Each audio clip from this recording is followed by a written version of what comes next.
Ó, pintou mais um superchat generoso de Edson Pinheiro. O Corinthians hoje está provando que no futebol brasileiro vale a pena dever, contratar e não pagar, porque enquanto a CBF não começar a punir, vamos ver um time que nem pagou o 13º da cozinheira ser campeão. Parabéns aos envolvidos. Cara, a mensagem ela é forte, né? Ela é chocante, mas é real. Se vocês forem pensar, o Corinthians conseguiu pagar o 13º dos funcionários do Parque São Jorge somente por esses dias, tá? Só que a primeira parcela tinha que ter sido paga em novembro. Enfim, e eu estava até fazendo a comparação, né? O Palmeiras, que faz tudo certinho, que investiu 703 milhões de reais, vai terminar o primeiro ano da Era Abel sem nenhum título. E pode assistir ao Corinthians, ao grande rival, com 2 taças. E aí, só para complementar, o Corinthians venceu o Palmeiras na final do Campeonato Paulista e eliminou o Palmeiras nas oitavas da Copa do Brasil, tá?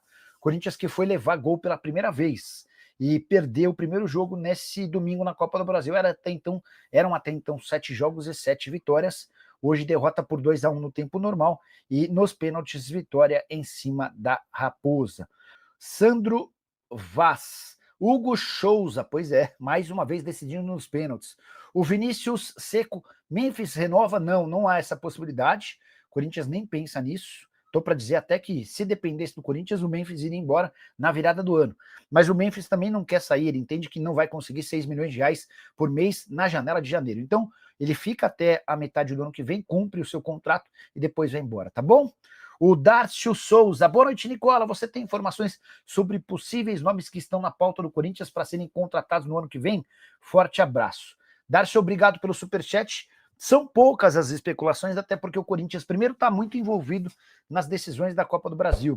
E é meio ruim você deixar que vazem nomes que podem causar interferência até dentro do elenco, tá? O que eu posso contar para vocês é que o Danielzinho, que fechou com o São Paulo, tinha recebido uma sondagem do Corinthians. Chegaram a falar em Gustavo Medina, zagueiro da Ferroviária. Ele foi oferecido pelo Bertolucci. A Ferroviária é do Bertolucci, o Corinthians disse que não tinha interesse. O Timão que vai ao mercado em busca de contratações, mas antes precisa resolver o seu fair play financeiro. E aí, só para lembrar, hoje o Corinthians deve 85 milhões de reais, 41 para o Santos Laguna, 44 milhões para o Matias Rojas. Existia uma possibilidade dessa grana ser paga por uma nova patrocinadora master, uma empresa disposta a pagar até mais do que a Esportes da Sorte também se comprometeu a fazer o pagamento do Transferban, mas essa empresa foi recusada pelo compliance do Corinthians, porque não tem lastro, porque não teria-se a confirmação, a segurança de que ela conseguiria honrar com os seus compromissos. Então a tendência é que o Corinthians fique mesmo com a Esportes da Sorte e utilize-se de adiantamento de recebíveis para fazer a quitação do Transferban. O que significa isso? Você tem direito, por exemplo, à cota do Campeonato Brasileiro do ano que vem via LFU, certo? Você vai no banco, ó, tenho esses 150 milhões de reais a receber, eu quero antecipar 85. Quanto é que você me cobra para, em vez de receber na metade do ano com a LFU, eu receber agora? A taxa de 10%. E aí você vai, assina esse documento, perde 10% do dinheiro e faz um acordo. É mais ou menos dessa maneira que o Corinthians pretende quitar esse Transferban, tá bom? Deus é bom demais, meu Timão está na final. Quando o Gabigol foi para a bola, eu disse, agora só um milagre. E o milagre veio. E eu tive uma percepção diferente. Estava assistindo ao jogo com a Fernanda, minha esposa que é corintiana, né?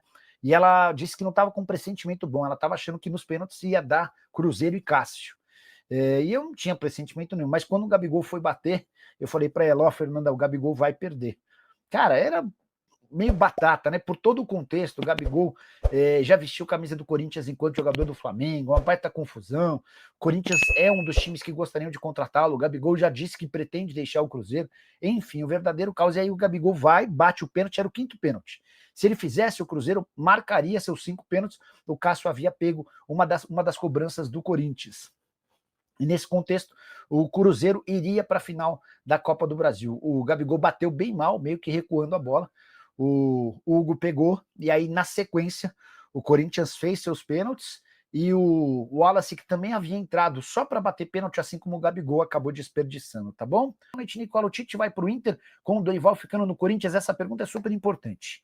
Na sexta-feira o Internacional fez uma proposta ao Tite. Considera, inclusive, essa proposta tão boa, por exemplo, quanto ele teria do Besiktas, tá? Tite ficou de pensar. E o Internacional falou, tá bom, pensa. Você tem até segunda-feira para responder. Por que segunda-feira?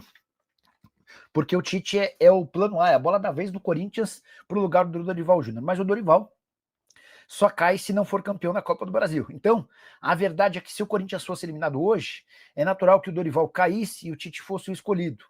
Como o Corinthians passou para a decisão, o Tite, se quiser ir para o Corinthians, ele vai ter de adiar essa definição com o Internacional em uma semana. Não sei se o Colorado vai ter essa paciência para esperar uma semana, tá? Valeu, fiel! Tamo junto demais. Aqui é o Radar Corintiano. Sempre na cola das notícias do Timão, do jeito que o corintiano gosta. Se você curtiu o vídeo, já fortalece aí com o like, porque isso ajuda demais o canal a crescer. Aproveita e compartilha com aquele parceiro que vive falando de Corinthians o dia inteiro. Se inscreve aí também, porque aqui todo dia tem resenha, tem notícia quente e tem aquele papo reto sobre o nosso Coringão. Se cuida aí! E vamos que vamos, porque o Corinthians não para nunca. E o Radar Corintiano também não!